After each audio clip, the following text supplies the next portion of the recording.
admired people with a fighting spirit, and there's no greater example of this than Catherine Kruljak. Born with lung problems, Catherine has battled lung disease all her life, but she's never let it shape who she is. This is Catherine's story. I said, well, I want this to be my legacy. And she goes, you're not dying yet. I said, oh, I'm not dying yet. There's so many people out there that are naysayers about things, or they say, oh, my child can't do this because they might get ill, my child can't do this.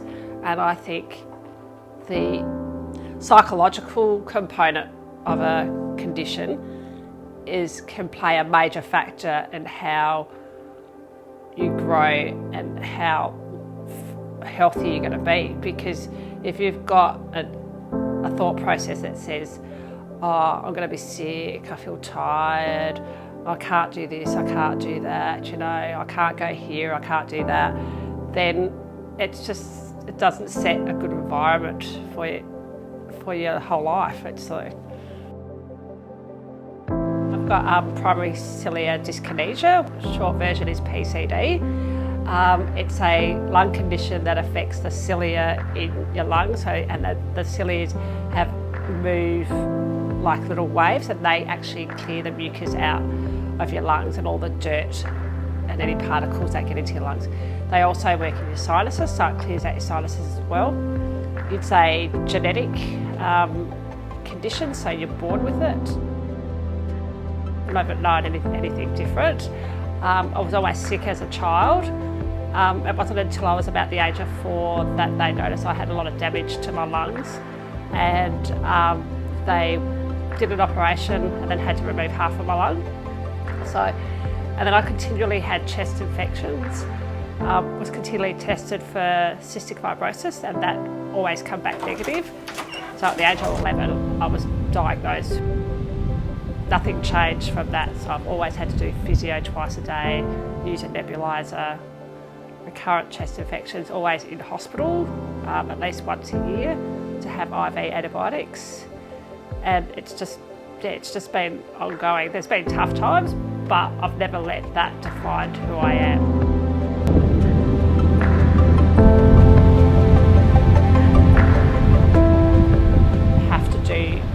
A nebuliser, which is like an asthma pump. I do that opens up my airways, so then I can do some physio. So the physio is breathing airway exercises that opens up the airways so that it can loosen the secretion and phlegm mucus in my lungs, so then I can actually cough it up. So I have to physically cough it up every day, and then have breakfast, take tablets, obviously go to work. I work full time, and then during the day try and get in some exercise as well.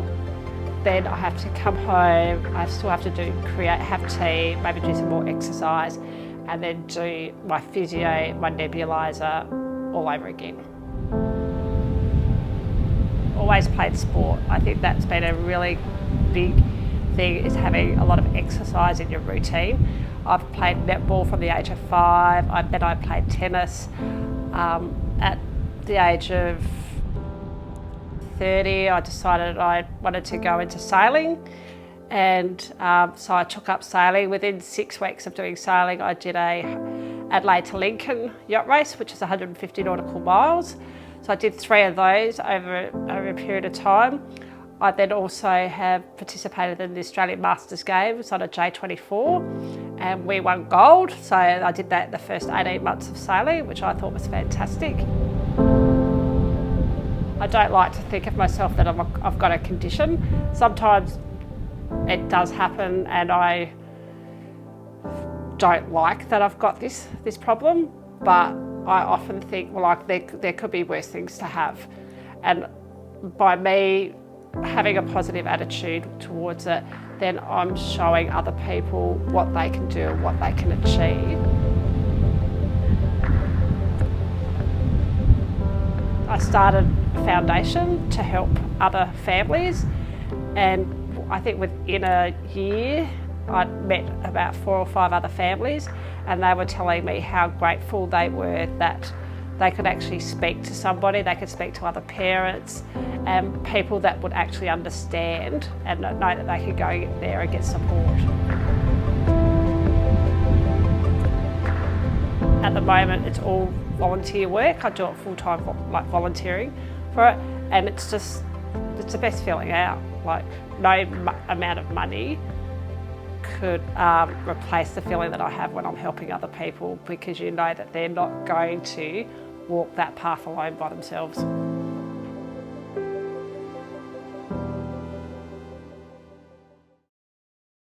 An active lifestyle has certainly helped Catherine manage her condition well.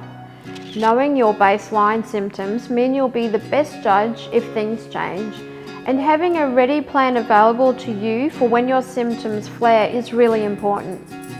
If Catherine's story has inspired you to help change the future of lung research in Australia, make sure you visit her Everyday Hero page and show your support.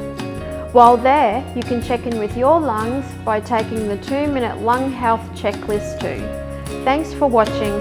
See you next time.